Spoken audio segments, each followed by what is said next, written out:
Hey everyone, thanks for joining us. It's coming up on time to start the March 28th Office Hours webinar with Steve Gomez and Jamie Hodge, our educators.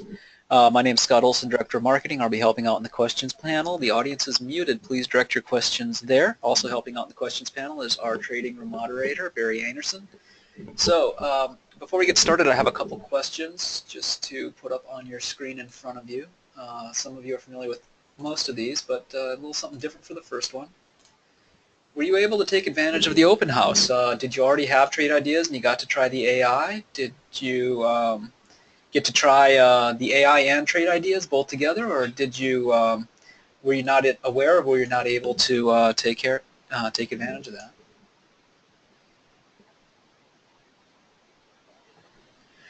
So we'll probably be doing these once a quarter. If you're familiar with what we offered a way for you to sign up and try the full trade ideas experience without paying. We actually took care of your exchange entitlement fees for that period. It's on the house. Great, thanks for participating in that one. Another question for you. Are you currently a Trade Ideas subscriber? This is more of a demographic question for our audience. This is one I'll share with everyone after. Do you currently have an active subscription or do you not? Generally, Office Hours is a webinar aimed at subscribers who want to learn more about using trade ideas, but we also have excellent advice for any trader, and we also are happy to answer anyone's questions during the question and answer period. Maybe that can help you make a buying decision. Those of you who do not currently have a subscription should stick around till later in the webinar. We'll share with you a product code and a link to get in on a great value. So it looks like most subscribers are, most attendees are subscribers, 65 to 35. That's great. Follow-up for those of you who answered yes on the last question, and this is the last preliminary one before we start the webinar. If you are an active Trade Ideas subscriber, do you have access to the AI and the odds maker? Have you purchased that? It's a one-time license cost, and we'll talk about that later in the webinar for those of you who are unfamiliar. And if you're a subscriber and do not have the AI, today's a great day to pick it up. I'll share with you the reason why later in the webinar. And I'll just let a few more of you vote, and then I'll share this with everyone. So it looks like we have a majority of existing subscribers that have the AI, but nearly half of the subscribers in the room don't. So again, we'll have a way for you to save money and get that at the end of the webinar. I'll go ahead and turn you over to Jamie and Steve now. You can ask questions in the questions panel, but if you have a question directly for Steve and Jamie, you might want to hold it to the point in the webinar where they state they're taking questions. Guys, it's all you. Hey, thank you very much, Scott. Welcome everyone to another Monday edition of the Office Hours webinar. Got a bunch of great stuff to show you guys today. Hello. So, I guess we better get a little bit of, hey Steve, how are you? I am fine. I am fine. I've just made it here on time. Glad to be with you guys. Well, I hope your weekend was as relaxing as mine. It was very relaxing. Very relaxing. Last week was a busy week. You know, we hung out in that open house room until 8 Eastern, 5 Pacific every day, or during the open house days last week. So yeah, last week was chock full of entertainment and responsibilities, and so yeah, it was nice to have a nice quiet weekend. That third Friday, that 3 weekend really helped as well too, so I'm ready to go. Right, it was an extremely busy week last week with the first ever open house that we put on, so it was a pretty good nice turnout. Got to give people a peek at the product who have never seen it before. So before we get going here, just want to rattle off some of the legal stuff here. Just want to make sure that everybody out there is aware of the fact that Trade Ideas is a publisher. So everything that we share with you here today is strictly for educational purposes, so please do not take anything that we share with you here today as a solicitation to buy or sell anything. All right, moving right along. Here's what we have on the docket today. As always, we're going to talk about the market, where it's been, where it might be going, the activity that we had today, which I'm sure most of you are already aware. Very low volume day today. And then we'll talk about Holly's trades. Trade rounds were kind of thin today. There was just not a whole lot of action. And of course, that's good to see from Holly when the setups are not there. we don't want to see her trading. We only want to see those quality plays. So, as we've been, continuing to make adjustments to Holly, hopefully all of you out there that are watching Holly have realized, the trade count is down significantly. So we're coming in with just a lot more stability and not having these strategies that kind of go off the hook and spit out a whole lot of trades on one day. Not that that's necessarily bad, but we want to have something, an information stream that is easier for people to follow. And by keeping it quality versus quantity, that's what we're going to do there. Then we've also got a pretty cool little technique that I'm going to share with you guys today about taking a high volume stream, alert form, or we call it a high volume strategy, whatever you like to term it. Little technique that I call repeat offenders, because if a stock, is showing up a lot more than say once, twice, or 3 times, then there's something there. And then of course we're always going to finish up with the trend change lubricant, maybe look at some of the hidden gems as well, but basically expose you guys to some of these long-term setups that are either just peeking their heads above their resistance levels, or ones that you need to keep an eye on that are about to start poking their heads up. Okay, so let me rearrange a few things here. I like that. Going. Repeat offender. Maybe we should call the strategy recidivists. Exactly.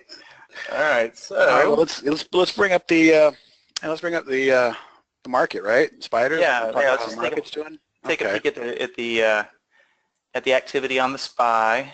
Yeah. So here we're looking at that daily, and we've got all our nice moving averages up here, and of course hopefully these are going to be coming sooner than later to our charting platforms, and that way we can do away with this little guy, but he serves his purpose in the meantime.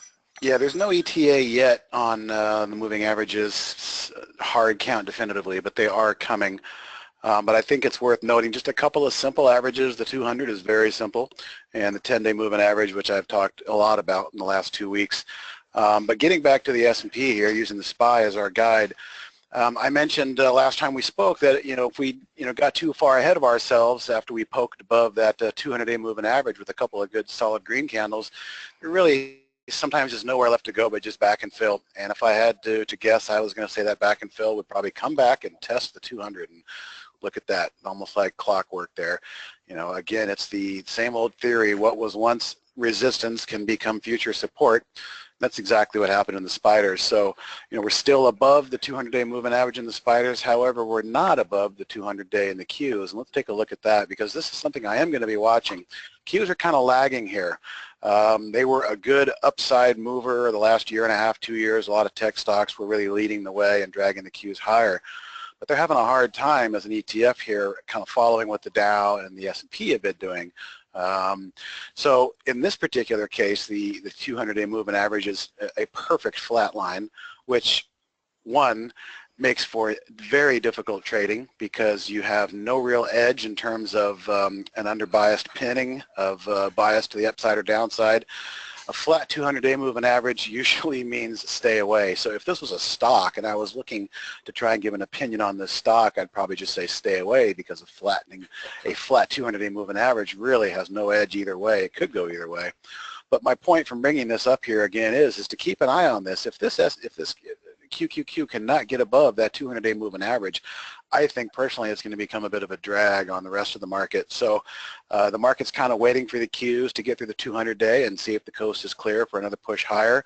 But if not, we could be looking for some more range-bound trading again, in my opinion. And again, I think this is why it's been such slow AI activity. Not a whole lot of edge has been picked up on by our AI.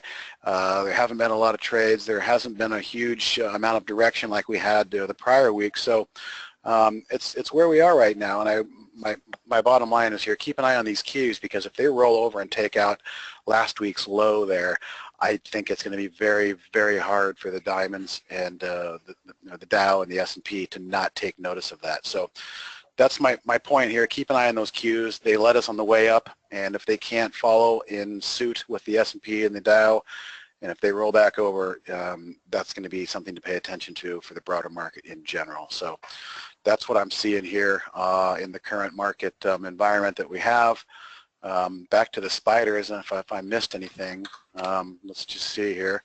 Well, and this is an interesting thing to point out, Steve. Oh yeah, the volume bar down here. It's like, it reminds me of course, I'll be dating myself here, and I'm sure that you can relate to this as well. But you know, there used to be this television show when I was a kid. It's called The Electric Company, and one of the things on there is they would show all these things, but one of them wasn't like the other, and it was called "Which One of These Things Is Not Like the Other?" Is not like the other. Exactly. And of course, you look at all these things, and man, this one sure is short compared to all the other guys. This one was close, but really looking back, just using my human eyes here, you know, we haven't seen that low of volume since way back here in December.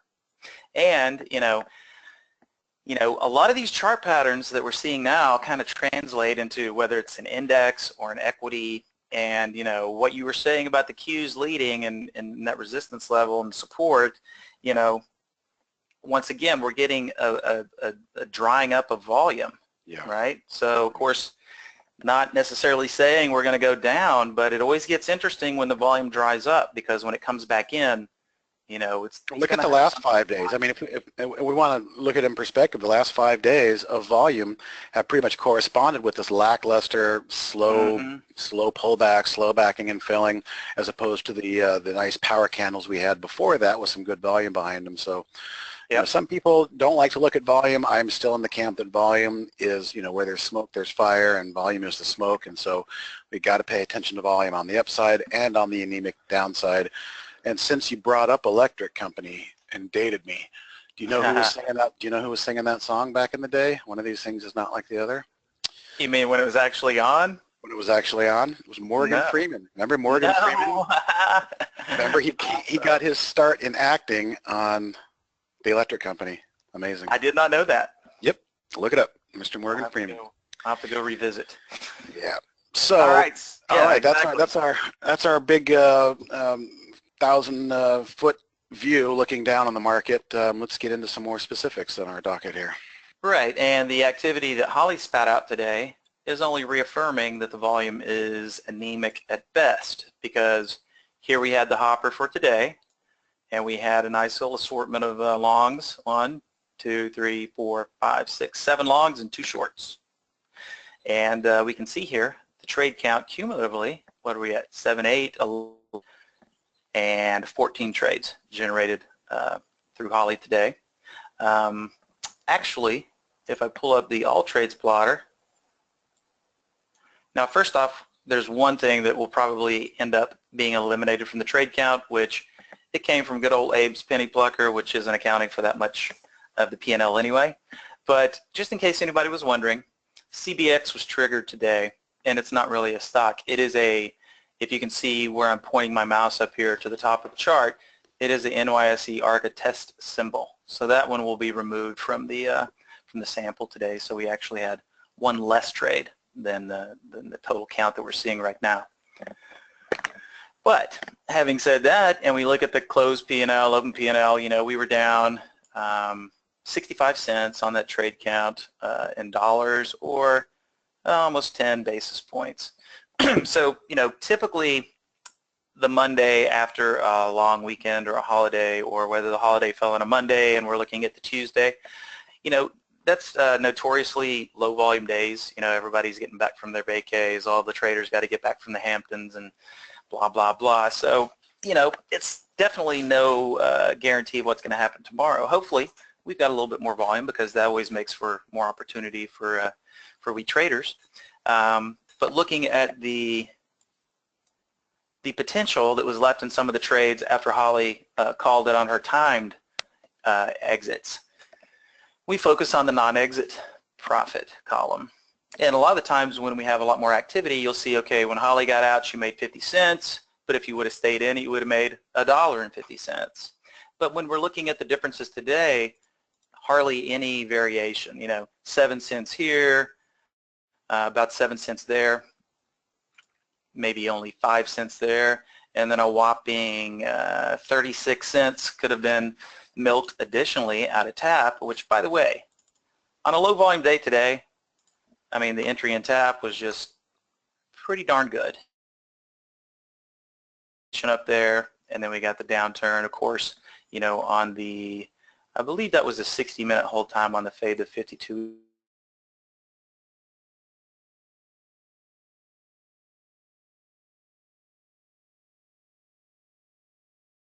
So, you know, just once again, nothing spectacular out of Holly today, which is reflective of the overall market in general. Yeah, typically on those high volatility days, we'll see a lot more difference between the closed P&L exit and the non-exit P&L because of the volatility. But there just wasn't a whole lot of craziness left on the tail end of these trades. I know, and it's really odd because a few times today, my turbo brakes up and down, they just weren't moving, and so I'd be like, am I disconnected? No, it's just the market, you know. It's just not doing anything right now, or it's doing something, but not according to what I like to see with the high volume. Mm-hmm. Yeah, so, you know, once again, just to give everybody a peek, let's see here today. Is this updated? Well, it looks like it's not updating properly for some reason today. That's not an accurate number in there. So I think we'll have to point that out because it should be reflective of 65-cent loss today, which even if it was updated properly right now, we wouldn't see a big downturn here. Not much. The real story there is the S&P is still underwater for the year, trying to get back to positive and can't. It hasn't been able to yet, but Holly's been well above that and hopefully trending higher. Right. Okay, so that's what went on with Holly today. We'll see if she gets a little bit more active tomorrow. Yeah. And now let's talk about... Speaking of the turbo brakes, right? Yeah, speaking of those guys, you know, I'm sure that you've heard us talk about these windows right here frequently throughout our webinars. And, you know, the reason we like these guys so much is they show us the stocks doing extremely high volumes for the day. Now, of course, these streams can be a little chaotic unless you know how to read them. But what I've got for you guys today is something that you'll find very interesting, and it's taking these guys and paring down the trade count by some simple optimization. And you know, as you saw from this little, you know, from our little itinerary here, optimizing high volume streams, which these guys are high volume streams, high quality high volume streams. So, you know, typically if a stock is if that stream is being visited by that stock numerous times in a certain backtest period, you know, it's what I like to call the repeat offenders. And so there's a lot of alpha in tracking down these repeat offenders. So I'm going to show you guys some steps on how to optimize by this methodology. And you just keep in mind, whether it's the turbo brakes up and down like I'm about to show you guys, or any other alert window that you feel is of high value, you can apply these same techniques to it. So what did I do? How did I arrive at what I'm about to show you? So the first thing I'm going to do this a little bit backwards. I'm going to show you the end result, and then I'm going to show you how I got there. So just to kind of show you what these backtests look like in a generic sense, you know, once again, these are just high quality information streams. They have a lot of symbols coming through them. But if we just took them and backtested them each, we just say a 60-minute hold time. So here's what I'm doing. I'm saying, okay, let's sit out the first 30 minutes, let everything get the, you know, let that madness of the open get over with. Yep.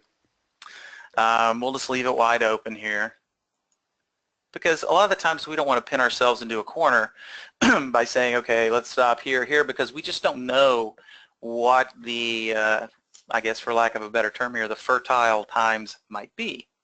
So we'll just say sit out the first 30 and then see what happens. And we'll just set it for a 60-minute hold time. We're not going to worry about stop losses and profit targets because we're just exploring. We want to see what's out there. Now, what I do here is on the advanced section, you know, we can backtest anywhere from 1 day to 61 days. So I always like to start mine right about 40 days. Any particular reason? Yeah, that's just, you know, there's 20 days in a trading month, right? Okay. So, you know, I like to err more on the, you know, let's see what's been working recently. Of course, you know, we could probably run these back tests for the full count and we probably wouldn't see that big of a variation. But, you know, just for easy purposes here, we'll leave it on 40. So that's it. Sit out the first 30 minutes, 60-minute hold time. Let's back test the past 40 days. And by the way, both of these strategies we're going to be going long on. So you don't have to worry about shorts. Is the stock borrowable? You know, you have an IRA account, so you might not even be able to short it. So, you know, these are both long trades. So when we say simulate the buy, what you're going to notice when we're finished here is a pretty large trade count, way too big for us to try to trade every event that comes through. Did you have the setting for bring in all the odds maker results you can? Nope, nope. This is just straight, you know, straight off the rack. Everybody that has odds maker has this ability right here. Okay. So you can see we just kicked out and back tested 3 trades shy of 4,000 trades, which, you know, just to point that out, wow, I'm glad that we've got the odds maker, because we'd never be able to find this data if we didn't have a tool of this nature. So some of you in the past may have seen Steve and I go through certain optimization techniques.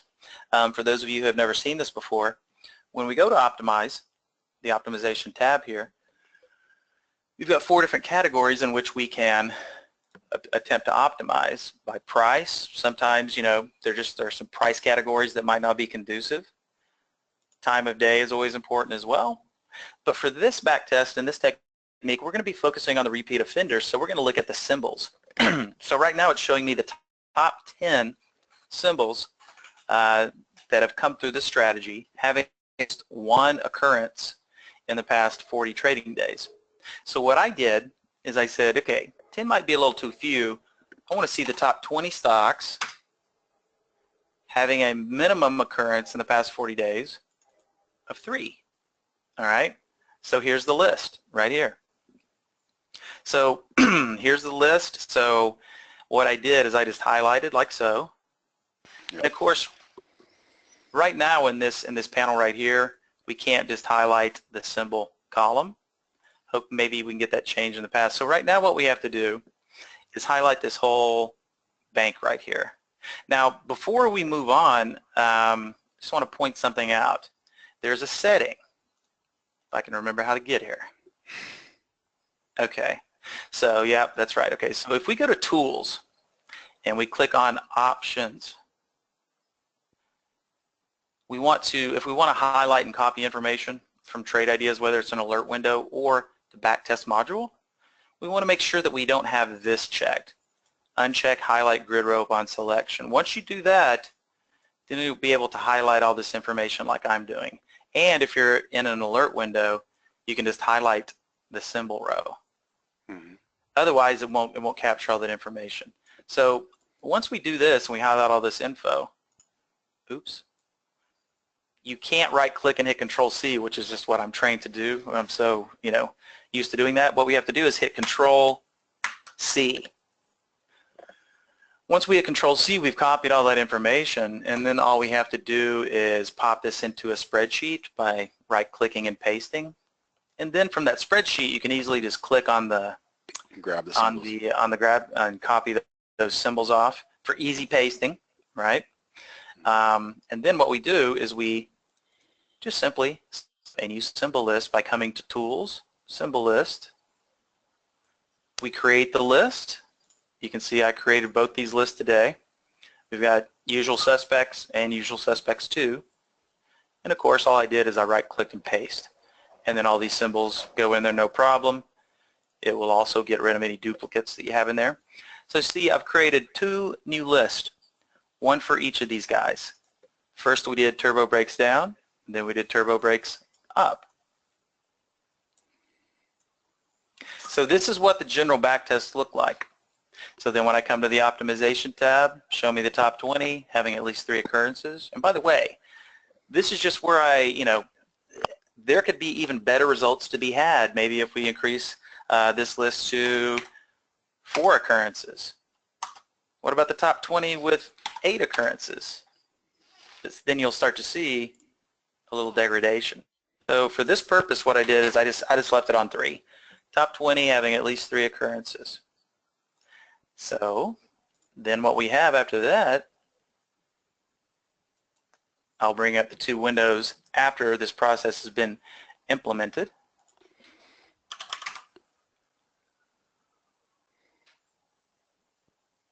Okay.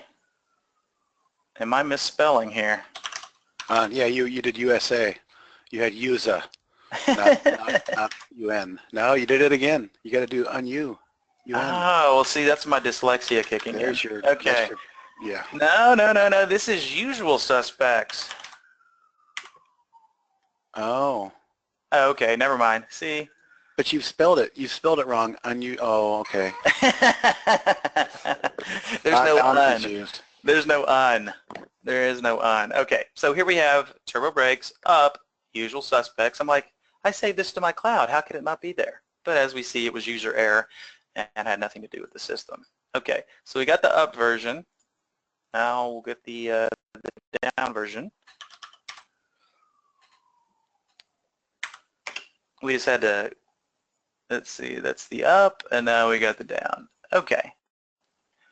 So after Jamie applies these custom lists, if we go into this one, the down version that I've modified, I'm going to pop into configure.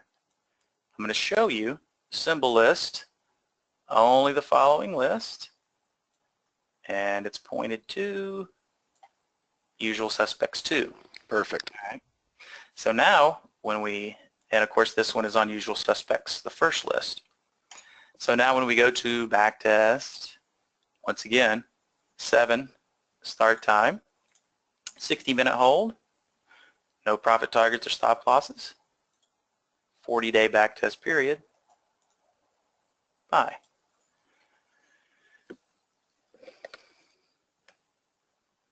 What was the reason you were not doing a profit target or stop loss on the initial run? Because I just like to see what the average winner and loser pans out to be without anything, but we'll attach some risk management and we can see, what the outcome is. Okay, so here we have the output for turbo brakes down, usual suspects long. Now you've got the same 7 o'clock, 60-minute hold time, no risk management, 40-day test period. And keep in mind, ladies and gentlemen, this is a low, this is a high. These will not be repeat symbols. These are completely different lists that are going to be generated. All right, so let me get this, let's get that dialed in a little more here to make sure everything looks accurate, because we want to make sure that these are actual, not that you're going to be automating these strategies, but we still like to have reasonable assurance that, say we're doing $5,000 a trade, we're paying a hefty $5 in, a hefty $5 out, and we're even building in some hefty slippage, considering the fact that these stocks that are coming through here should all be extremely liquid, right? And hopefully no big spreads or anything. So this is a very realistic slippage amount. So, looking at these results here, you've got something that's very actionable here. We're looking at most winning days in a row versus most losing days in a row, 10 and 3. 9 and 2, biggest winning day and biggest losing day are in parity. And, let's just take a look. We'll go back and see. We can run risk management on these guys, but what we're going to find out is it's really not going to affect things too adversely one way or the other. If we do daily here, winning days on top, losing days on bottom. So, imagine that you're watching both of these guys here. You've got each and every day, with the exception of a couple of days here, on this day, we still had a green day here, down here when we have, the red days, we're having some green up here. So it's kind of a nice way to fill in the blanks. And that's also a really good distribution. What you don't want to see is have all your profits or your losses, for that matter, on one day and one day only. So if you missed that one day out of the 40 trading days, you're screwed. These both have some really good distribution that I'm seeing on those spread across the daily, both on the upside and the downside. It's not just one anomaly day, which is what you don't want. Right. So now let's talk about, let's see if we did install some risk management. Let's say if we did go up here and say, okay, let's do this. Let's use the old standard, 3% and 1%.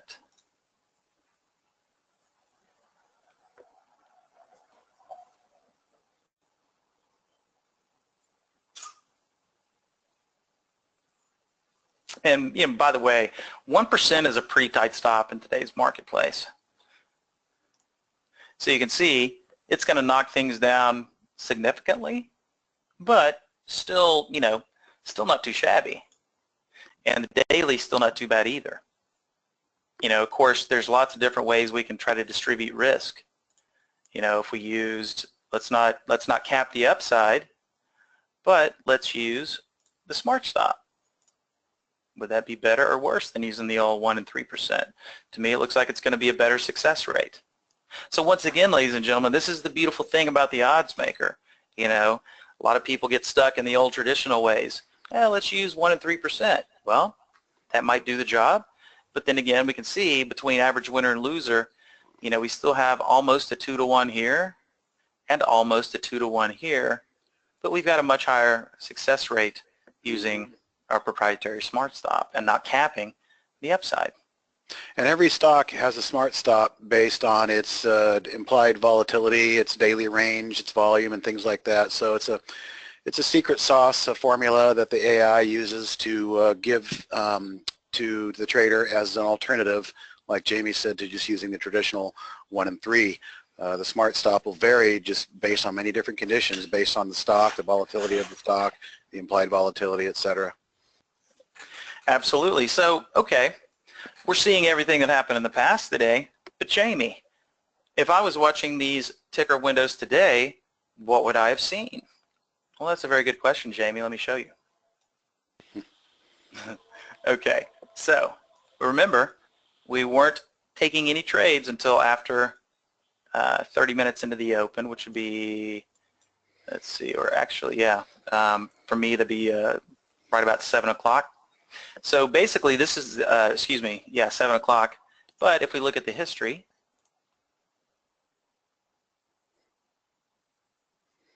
okay, so FNV, here we have, we're called FNV today. Boy, it sure would have been a bummer to be long right here in that stock today, wouldn't it? Yep. That's about as perfect as you can get there. Yeah, yeah. There's no such thing as perfect. And let's see, Coors, was that the other one? Yeah.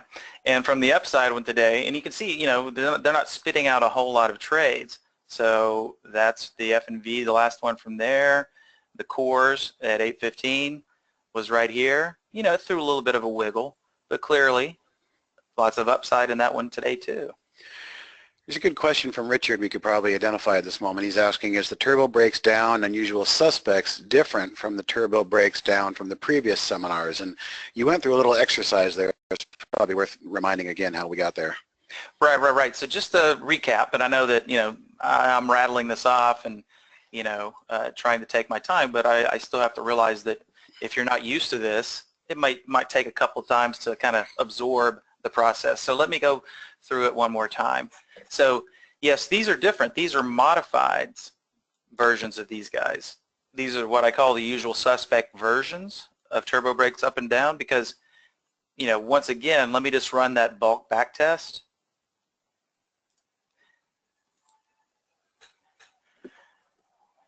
So once it's done here, you're going to notice a huge trade count, right? So as soon as it paints the screen here for me, I just ran that back test for the down version, the original unmodified turbo brakes down, and we get 4,000 trades coming through there. So then I go to the optimization tab and I went to symbols and I said, show me not the top 10, but the top 20 stocks, the top 20 performers, in other words, that have had an occurrence That back tested well. A minimum of 3 occurrences in that 40-day backtest period. So see, I just generated out of 4,000 trades, now I'm only looking at 20 names. So this is the custom list that this version is now pointed to. So when we go back and look at the backtest now, we do not have 4,000 trades coming through. I think we're going to be right at, see, because we're only now applying the strategy to that list of 20 stocks, but we know that they've been repeat offenders over the past 40 trading days, so that's why we're using them. And not only have they come through not once, but twice, but a minimum of 3 times. So now look at the difference in the trade counts. First scan, 4,000 trades with not so good results. And now in the modified version, 226 trades with very favorable results.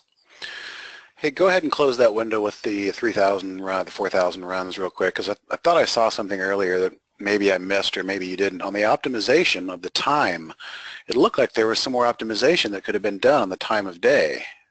Right, there could.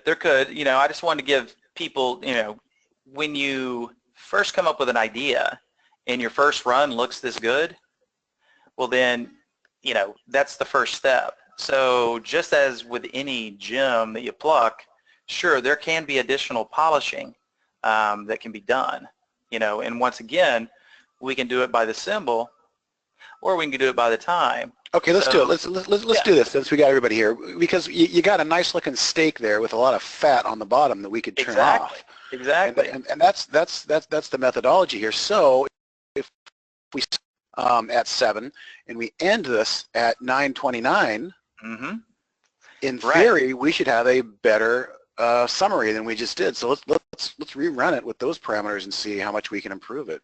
Right, and let me show everybody how easy it is to affect these changes, because before we had this functionality that I'm about to show you, we'd have to go back there and go, okay, let's see, 929, we'd have to go there and manually adjust the slider and all that stuff. But we can just build this in right now. You know, we can say, well, we can install, let's see, in this methodology we can't do that because this is not, I'm thinking of my time of day filter. So we do have to adjust this one manually. So we'll just say keep the same start time, but end at 9:29. Easy peasy. 9:29. And simulate buy. And then what's nice is it leaves that prior profile up there, that prior summary up there, so you can quickly compare the two after you rerun it. Yep. It always hangs up on that last 1%. Well, you know, the hamster gets tired on his wheel, so he has to take a break. Okay, hey, now we're looking at some very interesting stuff here. We shaved off approximately 40 some odd trades. We really increased our win percentage and increased the gap between winner and loser and increased every other metric that we see here too. Profit factor too. Yep. Nice profit factor, nice tight gap between gross and, you know, the equity curves that mean something. And of course, you know, I mean, what I'd like to point out too, ladies and gentlemen, is, you know, slippage and commission are huge factors when we're trying to, you know, figure out what's going to be feasible moving forward. So, you know, just watch what happens when I, you know, 878.2, one penny difference, wax it down that much. We take slippage up to 10 cents. You know, but this is very comforting. When you see you've got that much room and you can take it up to 10 cents slippage and still get these kinds of numbers, then you know you're on the right track, right? You know, hey, we can just crank slippage on up to 15, 20 cents and still have reasonable expectations of coming out green, you know, on those trades. But, you know, just keeping in mind, the reason we're optimizing the high volume stream is because typically when there's that high volume, there's low spreads and easy liquidity. So, you know, as always, that's a big factor when we're back testing because, you know, we can do a lot of back testing and generate lots of data sets that you were just like, oh my God, this is what I need to focus on. But, you know, once you start delving down into the mechanics and you see these weird stocks with, you know, 1 point spreads and low volume, that's just not, you know, that's not the world that we live in, right? So that's the beautiful thing about what you're seeing here is all of these stocks should be relatively liquid and not that bad on the spread side. Good example there. I like that. That was right. Nice and easy. You know, Steve and I were discussing earlier if we could, we would just drop these into the chat for you and give you the cloud link. Only problem is they're using a custom list, which that information does not transfer over. You know, if we send you a cloud link, all of these trade instructions are going to, you know, transfer over, but the custom list will not. So that's why we wanted to take the opportunity today to show you guys how to ferret out the custom list and drop that into a custom list and then just point your window to that list. And of course, I know that even though we went over it a couple times, we only have a limited amount of time here. So if anybody's lost in that confusion, Recorded. yeah, this is recorded. And then, if you still need help, you can always, sign up for a training session with Steve and myself through the normal channels on the website. But hopefully, this resonates with everybody that's listening out there about how to ferret out those repeat offenders for this type of activity. So, I can tell you one thing. This is something I've been keeping an eye on for quite some time, and I'm going to continue to do so because on a slow day like today, to have 2 or 3 high-quality trades come out of this thing, like that chart we just saw, the cores and then the other one. I mean, you're not going to find many entries like that today. I mean, we had this entry on the bottom side from this window. We had one that looked similar to this on the short side from Holly, but, they're not all going to look like this. Some of them may look like this. But still, on a day like today, if we're entering here, pretty much, this part of the chart has not presented itself here. So, if we're getting long in this bar, whether you're using a 15-minute look back or whatever, then, pretty good chance of staying in that trade today with a pullback to here. Good stuff. All righty. For those of you that have the price limit alerts, limit alert functionality, we got a little surprise for you. We're gonna show you here next.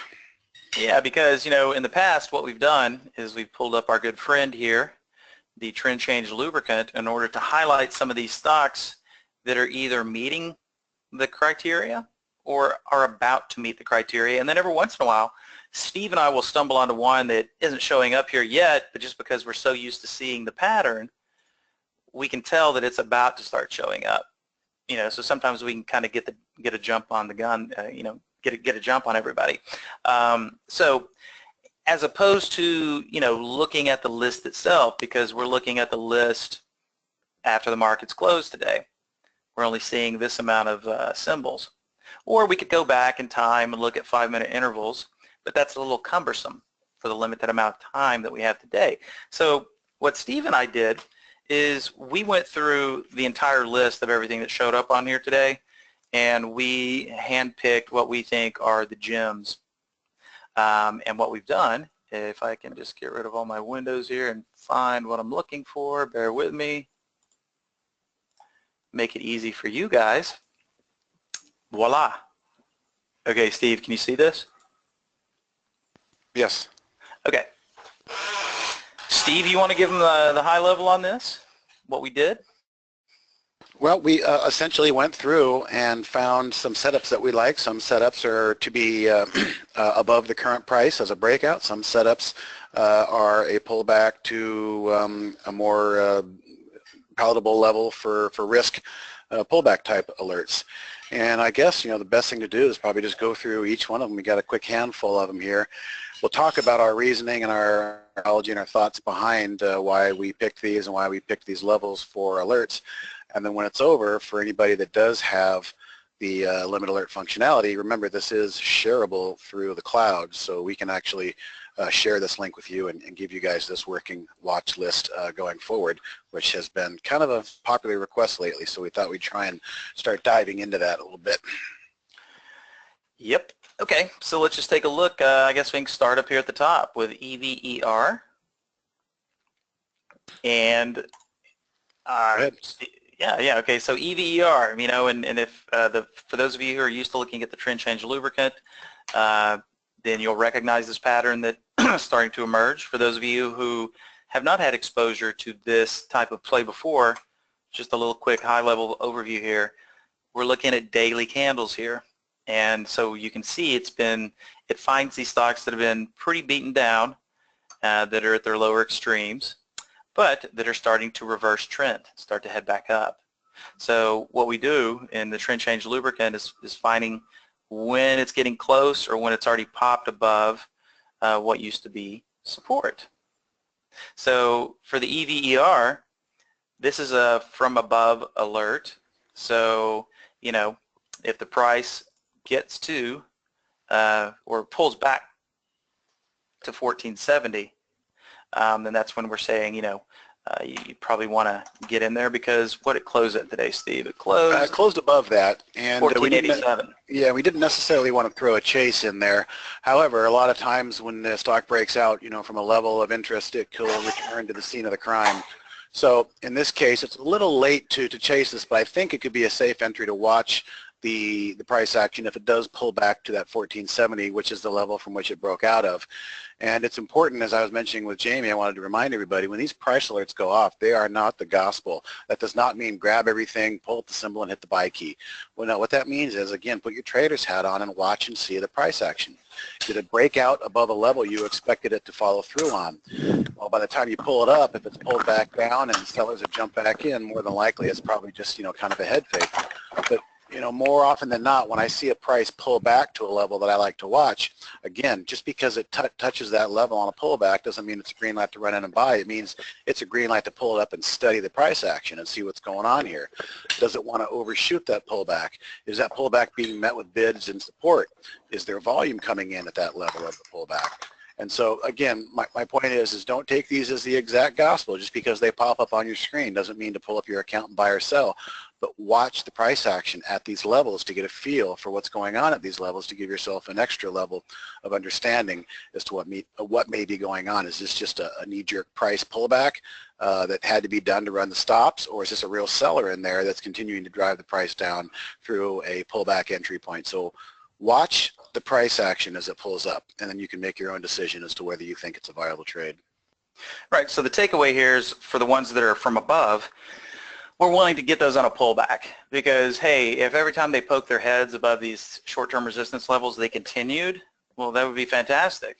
That would be the epitome of idealism. All we'd have to do is buy them and everybody would be happy all the time. Unfortunately, that's not the way it works. So with the from aboves, we're hoping for a pullback, get that fill, and, you know, as Steve likes to say, you know, take advantage of other people's pain by, you know, having your bids out there, getting that fill and not chasing. That much better entry.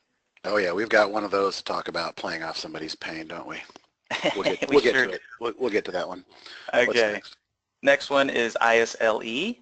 As you can see, it's already started poking its head up too. So once again, we're covering all the from aboves first, the ones that would probably be most beneficial on a pullback scenario. Yeah, and you can see again, look at that long line Jamie put in there. This is definitely a pivot level, and pivot levels are really where you can use a pullback type alert, because again, a lot of times they'll break out and test that level and come back and retest it, and you've heard me say a prior resistance can become future support.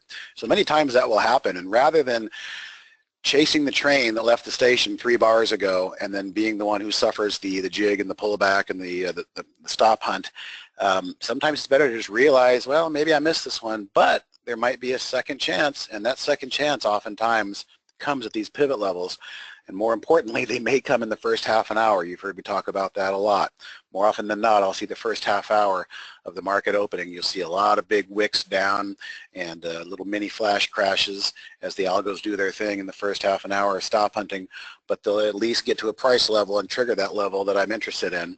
So on these types of pullbacks, if you see this type of price level get triggered in the first 30 minutes, again, pull it up, watch the price action, see if a bidder step and tries to start supporting the price again. And if that's the case, well, then you got yourself a second chance to enter this good-looking chart at 1284-ish without trading it up there around 1388-ish. Absolutely. Okay, so that was a casino stock, the Isle. I've actually been there a long time ago. EVER is another really nice, you know, we can see it's just poking its head up again. So once again, it's one of the from above type of scenarios here. So more than likely, you know, maybe it has a, you know, look at the action it had today on the intraday. So a nice little move for that stock today. It might go up again tomorrow, who knows, but we don't want to chase. So that's why we're going to set the limit for the optimum fill if it does pull back. This one was actually a tough one to decide whether or not you want to try and trust some further follow-through. And I'll tell you what, in this market, I'm going to err on the side of caution and say I never trust further follow-through. I'd rather get my entry down to be perfect. And so that's why we used a bit of a pullback on this one. But again, it's the same philosophy. It's the same level, even to those wicks going back all the way back in January, way back there. It just bolsters the argument that that level right there that was set as the alert is a pivot point. And it did break out of the pivot point, but that's not to say it can't come back and test it and give you guys a much safer entry. Right, and with this technology that we've developed now, we're giving you the opportunity to pretty much put them all up there. Because, when you're trying to track these things on your own, you might have your own programs, or maybe you're just an old-fashioned notebook guy, but let's face it, things get missed. So as opposed to obsessing over one stock, and we could talk for hours just about that. But, similar events across the board and getting the optimum fills is a lot better than chasing and having to deal with that psychological baggage that we all deal with. Okay, so those are all the from above ones, and now we're going to talk about the ones from below, right? So first on the list, ABCO. I really like this. I like it for a couple of reasons. It's got a nice narrow range. There hasn't been a lot of squiggly up and down gyrations. It's been basing over time, and looks like it's been trying to put in a higher low there, but the last 4 or 5 days are an extremely narrow range. So I really like that. And when you see a narrow range like that, there's really no reason not to put a price alert above, because you have not expended any energy breaking out of that range or breaking out of any upside resistance. So on this particular one, we decided to put that in just below, and I believe it was below the high of today that was put in. Yep, and while we're looking at these, looking at the company names, we've got a nice sprinkling from all different types of industries as well. So having said that, I think probably everybody realizes this symbol. Of course, it's probably not what you think it is. No, it's not a 420 stock. Yeah, it's fertilizer. It's been beaten up pretty bad. And here's what I want to say about this one. Can you zoom out maybe just a little bit? Because sure.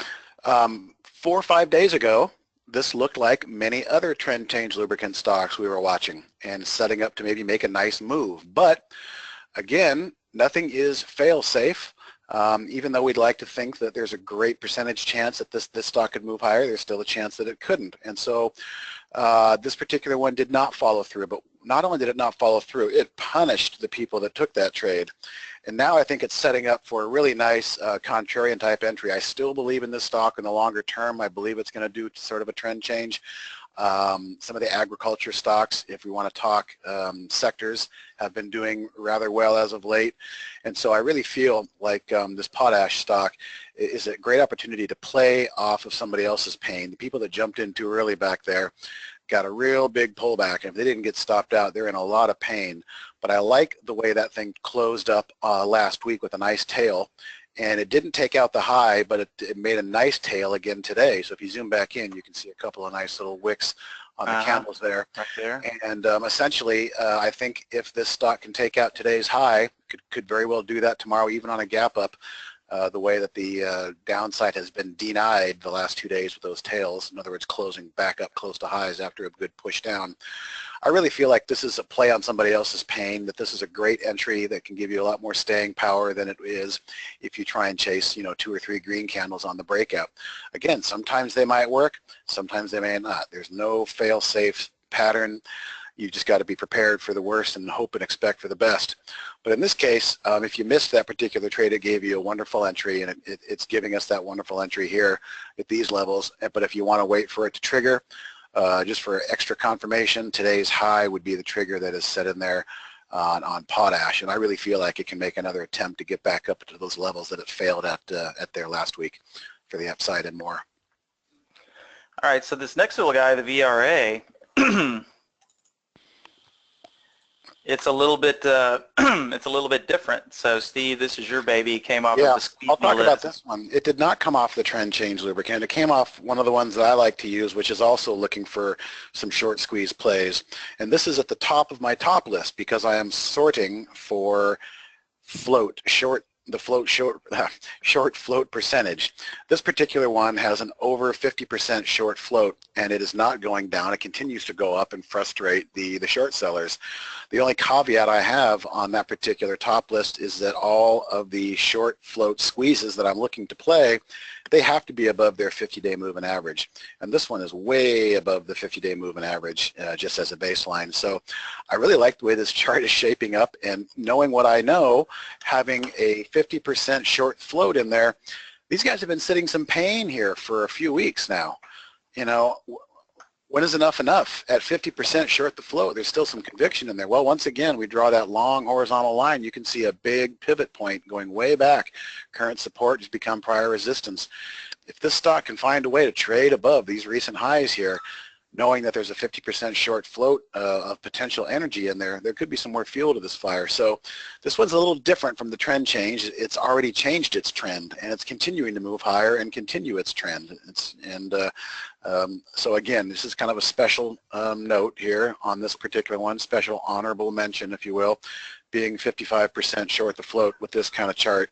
It's just, it's crazy not to have this alert set up. And so if the alert does trigger, again, watch it, see how it trades, see if it's a quick head fake. But if you have bidders in there that start to dig in, keep in the back of your mind there's a big short flow contingency in this one that could drive it up higher. The first attempt was failed, but look, the buyers came right back, and they're going to probably test it again. So I want to know when that gets tested again.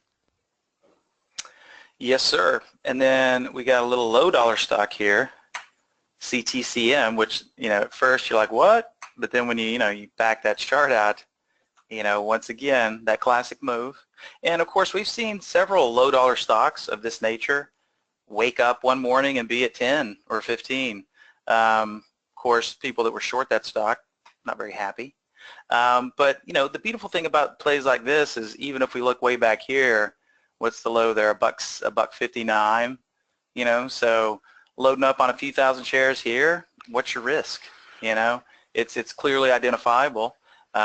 40 cents, how many ever you're comfortable being in, not saying that this one's going to wake up at some huge multiple, but I certainly wouldn't be shorting it down here. But, whether it pokes its head out and just slowly maybe gets a little bit of upside, the risk is clearly definable here in these low dollar ones, where you can see, of course, there's always a risk that it could gap down, but I'd much rather be long than short when we're talking about these little small cap stocks of this nature. Yeah, that thing's been putting up a good fight. Mm-hmm. So we'll just quickly buzz through the rest of these charts here. I know Scott's probably itching to tell you guys about the specials that we have here for the attend the webinars. So before we hand it over to Scott, we've got the MPG here, which when I zoom this out, you can see that nice little tight formation there, keeping in tradition. And the last one is the ZLTQ. And once again, nice tight little base there that it's forming. So, Steve, have you already pumped this cloud link out to the chat? No, I haven't. I was going to suggest that maybe you do that while Scott comes in. If you pay attention to the chat window, everybody, not the question window, because I don't believe we can highlight links and activate links, but in the chat window on your toolbar, you can copy and paste. And so Jamie is going to quickly copy in the cloud link, which will give those of you who have the price alert functionality the ability to add these working links, or these working orders, I should say, or limit alerts to your current list as well. So that's really the cool thing that I really dig about this, is not only be able to track your positions for paper trading for people who are learning how to trade, but being able to collaborate and share, because I have a lot of traders that I trust, and I wouldn't mind taking some of their homework away from them if they're willing to give it to me. All right, so that should be in the chat. Let me know if you're seeing it, Steve. I see it in the chat. It's there for the taking for those who are able to use it. All right, perfect. So want to thank everybody for popping in, and I think we'll probably let Scott come in and talk about the specials that we're offering for the people who took part in the open house. So you ready, Scott? Yeah, sure. And these aren't just for people that took part in the open house. Go ahead and look at your handouts panel in your GoToWebinar interface, and you'll find a PDF link right there. Just download that PDF, and you will be able to have the same information we're going to display momentarily for you to go ahead and save. So we're software as a service software company. So our model is subscription-based. Our standard monthly subscription is $99 a month, and that includes your full hour of training. First thing you should do is when you sign up, go to support, click on training, pick your preferred time and date for your hour of power. It also includes all of your data fees, exchange fees. It also includes the charting package, all of that. And then the annual is $888, and that includes everything and saves a bundle every year. The AI, to get that, it's a one-time license. It also gets you the odds maker backtesting tool, and that's $1,100 is the cost for that. You can optimize your own strategies and backtest a basket of stocks or all the stocks in the universe without any programming at all, which makes it really easy to do, or find the trades that are performing in the market now with our AI Holly. We have a code up, still good until end of business tomorrow. It's spring 2006. Spring has to be all caps. That takes 28% off your total immediately on either your first month, your first year, or that lifetime AI odds maker license. So you can get your first month for just $71 for the first month, no additional cost at all to try us out. There's no contract. Get a year at $639, and this is a really great price to get in on the year at. It's actually less than we usually discount the year at any of our webinars. Odds maker and AI license, just $792 lifetime. Again, this code expires in the business tomorrow. Here's where this code really shines, though, is on the package, because this code's applicable to the package. You can get to there by typing into your browser bit.ly/AI Holly, just like you see there, and use that same code. It takes over $500 off immediately. So instead of $1988 for a full year of trade ideas and the lifetime AI channel odds maker license, it's just $1431. So go to that link right now, bit.ly/AI Holly. The AI Holly has to be all capital letters. It's case sensitive. Or download the PDF and just click through the link. It takes you right to the page where you can do that.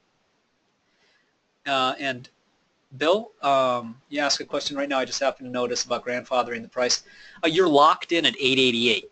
So if you get it at $639, you get $639 for your first year, and then you're locked in at $888 for the renewals. Even if we raise it to, say, for example, $1,200 a year, it'll still be $888 a year for you as long as you're active.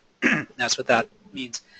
So thanks, everyone. Thanks for attending. Any questions, email info@trade-ideas.com. There'll be a replay of this available on our YouTube channel within a day.